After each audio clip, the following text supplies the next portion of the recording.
This is Hidden Killers with Tony Brueski. Here now, Tony Brueski.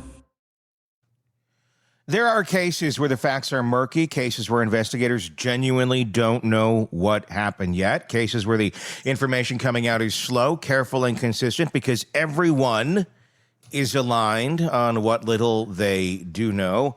And then there are cases like this one, the death of Celeste Rivas-Hernandez, the girl found dead in a Tesla linked to the rising musician David. It is not just confusing, it is tragic.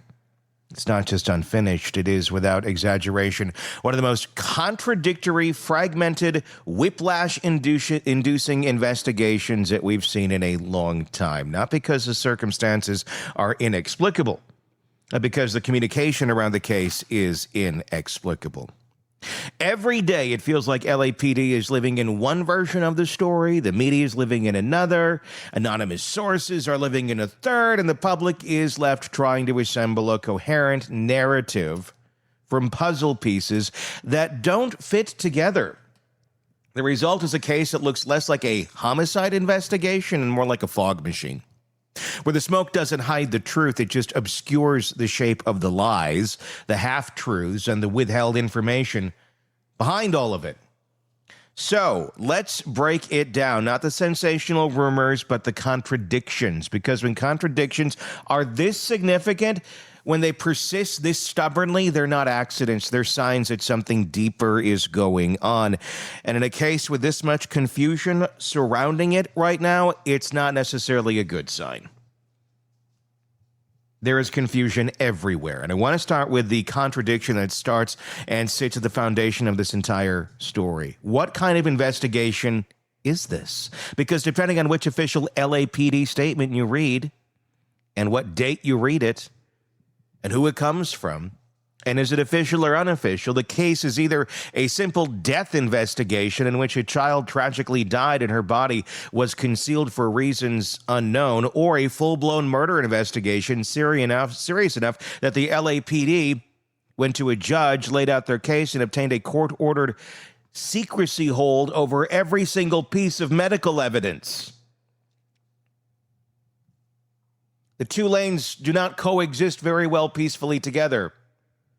Early on, LAPD told multiple outlets the same line. This is a death investigation. We have not labeled it a homicide.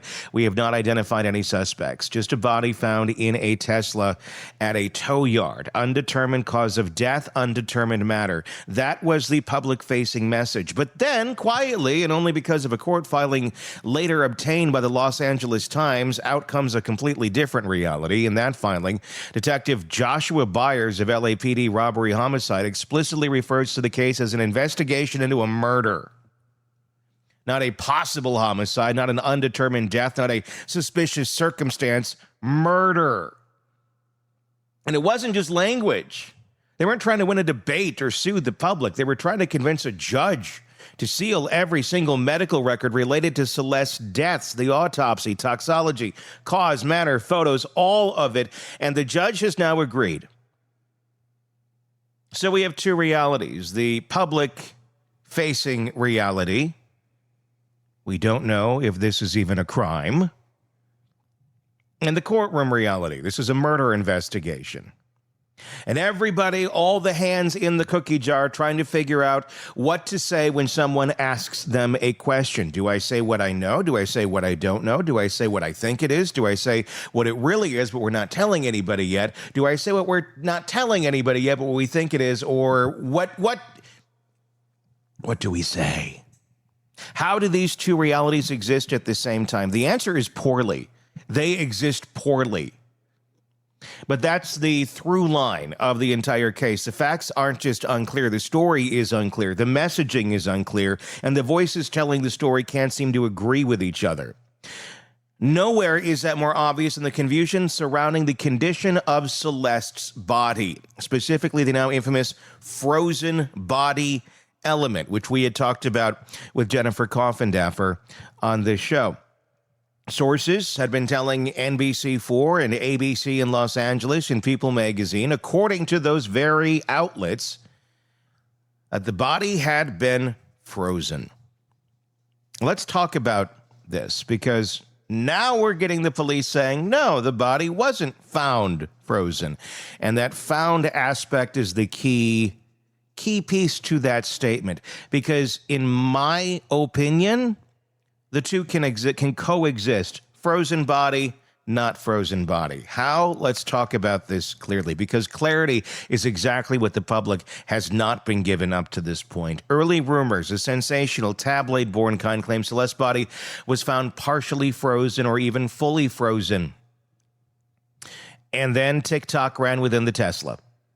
Sensational, yes, but these claims spread fast. Or is it sensational, or is it people just running with what they think they hear? Because it's not rocket science to understand that if you put a body in the back of a Tesla and leave it sitting for weeks on end, the body's not going to be frozen anymore. It's going to thaw. And this is how my brain was working the whole time that this came into play, that, okay, it was once frozen. It showed signs of being frozen. Advanced decomposition, which they do talk about, that happens after you freeze something. And a medical examiner observation versus the investigator observation of something can be completely different depending on who's looking at it, how they're looking at it, and their expertise. Just because it's not frozen at that moment in time doesn't mean a medical examiner couldn't go, this body's been frozen before. Doesn't have to be frozen in that moment for someone to say, this was once frozen. The LAPD's robbery homicide captain, Scott Williams, spoke to People magazine and says plainly, no, she wasn't frozen, and no, she wasn't decapitated, and no, she wasn't dismembered. Her remains were in an advanced state of decomposition, and he adds an important detail. She had been in that car for weeks in the heat. Okay, I don't think anyone is questioning that. And that's where most outlets stop. Case closed, right? Frozen theory debunked, right? No. Not exactly, because what Williams actually said, if you examine his words or listen to them or just comprehend what he said, is that she was not frozen when found. He did not say she was never frozen at any earlier point. He did not say there's no evidence of prior freezing. He did not say the body shows no signs of early temperature manipulation. He only said the simplest, narrowest version of the claim. She wasn't frozen in the trunk when we found her. And that's very different from she was never frozen. And here's the uncomfortable truth that no headline wants to point out. Those two versions absolutely can coexist. They can be true simultaneously. A body can be frozen early, stored elsewhere, thawed, left to decompose in the heat for weeks. And if you do that, by the time police find it, decomposition can mask or overwhelm the earlier freezing phase, especially if the medical examiner's findings are sealed and the police are only speaking in broad public-facing terms and what exactly they saw in their department, not exactly what a medical examiner saw in their department. Is that exactly what happened? Your guess is as good as mine. But usually when pieces are interjected into the case from official sources, there's usually some element of truth to it. How it plays with the rest of the facts, that depends on the case. And then it's also then dependent on how one interprets those facts, because no one's flat out giving us a timeline saying, here's this, here's that, here's officially how it all went down. Here's a nugget here, here's a nugget there, there's a nugget here. So if we're hearing nuggets of, well, she was in an advanced state of decomposition in this Tesla, cooking in there for weeks, basically, and then you have another source telling very reputable outlets she was frozen. Okay, it doesn't mean she was frozen coming out of the trunk. That never has made any sense to me.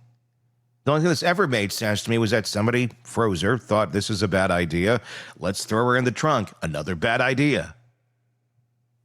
The two can easily coexist here. It's not rocket science. One doesn't cancel out the other.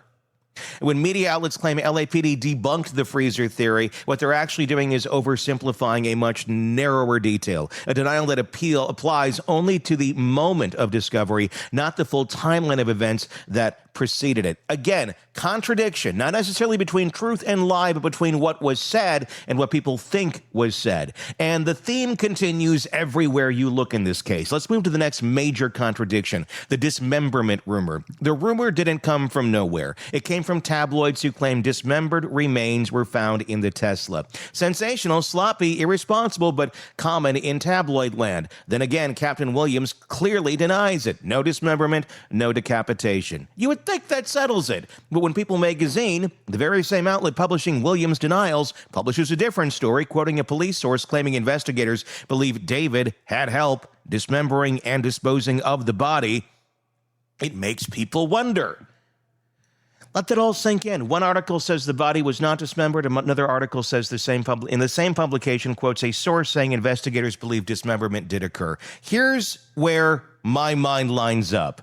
Advanced decomposition. You freeze something, you let it thaw, cook it in the trunk. You know what? When you start taking those pieces out, they kind of fall apart.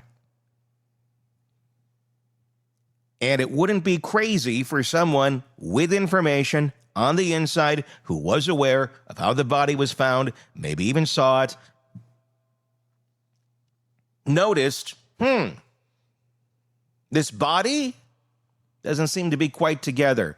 Doesn't necessarily mean dismembered by another person, but a body can naturally dismember itself if sat in a cooking trunk after being frozen and then thawed out. Muscles, all that breaks down, and eventually your limbs just kind of fall off. Not dismembering in the, let's take a hacksaw sense, but dismembering in a sense of nature is taking its course. This is not the public messing up.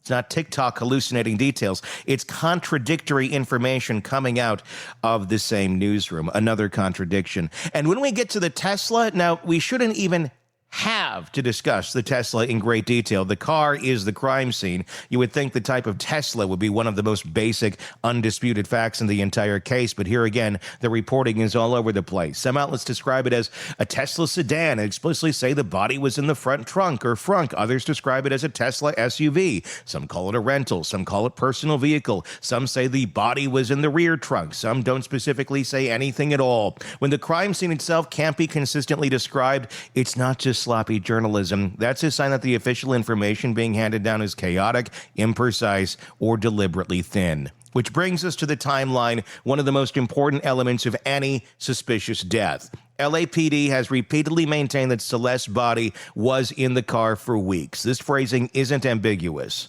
They used it multiple times. Weeks. Fine.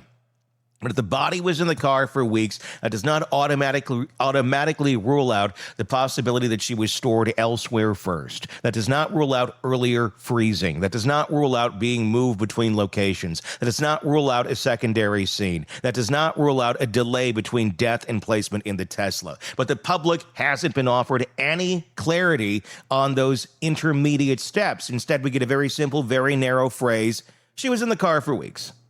It's a statement that answers the last part of the timeline while leaving every earlier part just basically shrouded in silence. And when those gaps exist, speculation fills them, because that's what speculation does. It grows wherever factual clarity is withheld, and nowhere are the contradictions more glaring, more frustrating, and more destabilizing than in the question of David Burke, David himself. What is his status? This should be easy to answer. It should be printed, clear, and consistent across every official source. But instead, we get the same problem again. Two realities occupying the same space. On one hand, the LAPD spokespeople, the PIOs, we get their line, he has not been interviewed. We have not spoken with him. We have not named any suspects. This is what we're hearing from official, unofficial sources. You're hearing both inside, and official, anonymous sources. Not an official writing, but they're talking to someone officially inside, according to some reporting.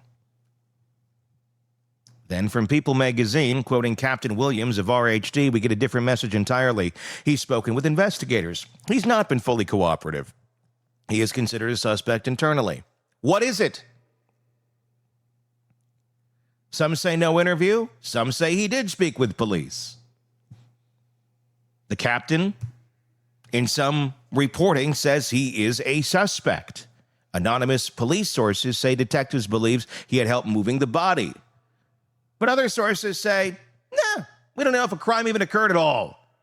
This is where contradictions stop being inconvenient and start being alarming, because when the communications wing of the LAPD and the investigative wing of the LAPD are telling two different stories, the public has no idea which version to trust and what reporting to trust, especially when reputable sources are talking to insiders with these departments and claiming these department insiders are telling us this or that, and then the department says, nope, not at all. And another one says, oh, yeah, it is. It's not about protecting an investigation. Secrecy is one thing. The inconsistency that fuels suspicion is exactly this. If you ask the public to draw a timeline of this investigation using the information provided in press statements, they couldn't do it. They would end up with two timelines stacked on top of each other, and that's exactly what we're seeing in real time. In my opinion, the biggest contradiction, the one that reveals the tension beneath all of this, is the sealed autopsy. Autopsy records do not get sealed automatically. They do not get sealed lightly. They do not get sealed unless the cause or manner of death would significantly impact the investigation. And when LAPD went to court to seal every single medical detail related to Celeste's death, they weren't doing that because they thought this was an accidental overdose. They weren't doing that because they thought this was a tragic situation with no criminal element. They did that because they wanted to prevent the public and anyone else in their circle from knowing what happened to her or when it happened or how it happened.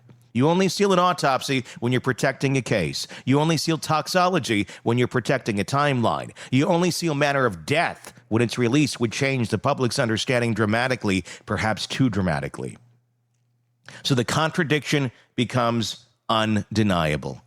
We don't even know if a crime occurred. Public courtroom actions or private courtroom actions, we need to hide everything because this is a murder investigation.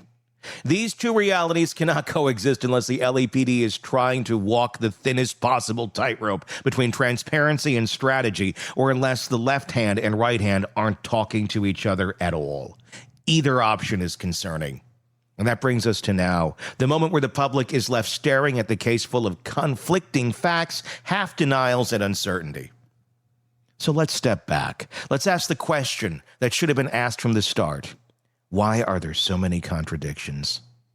Contradictions like this do not happen in a vacuum. They happen when investigators know more than they can say, public information officers say less than investigators know, and anonymous insiders say more than anyone is supposed to know. Tabloids invent details no one ever said, and journalists confused by all of this report every version side by side. When communication is inconsistent, the truth becomes impossible to identify on the surface. When the public statements are vague, speculation rushes in to fill the gaps every time. When official channels contradict each other, the public loses confidence, and rightfully so. This case doesn't feel fractured because the truth is complicated. It feels fractured because the messaging is. It's not the facts creating the confusion. It's the silence around them. And until LAPD aligns its internal messaging with its public messaging, until the major contradictions are resolved instead of ignored, until the story becomes consistent with all directions, we are left in a place no investigation should ever leave the public. Somewhere between what happened, what's being said, and what's being kept quiet. And that's the most dangerous place of all, because in that space, speculation doesn't just grow, it thrives. What do you think? Tell me in the comments section on YouTube. Because your guess, frankly, is as good as mine at this point. When your sources are all over the place, and the official message is all over the place, and everybody jumps at one thing, says this cancels this out, and it really doesn't, it just creates more confusion. So who knows? Is he even a suspect? We don't really know the true answer to that right at this moment in time. Is this a murder investigation? We don't know. We know there's a dead girl and a lot of questions. and still not a lot of public-facing answers. Give me your thoughts in the comments on YouTube. Search Hidden Killers with Tony Brueski. You will find us there. Press subscribe while you're at it. We're trying to get to 100,000 subscribers by the end of the year. We're getting closer. We might make it. I don't know. With your help, we can. So please do hit subscribe if you want to keep following our reporting on this. We're trying to be as transparent and bring it to you as it happens. I'm Tony Brueski. We'll talk again. Want more on this case and others? Then press subscribe now and don't miss a moment of true crime coverage from Tony Brueski and the Hidden Killers podcast.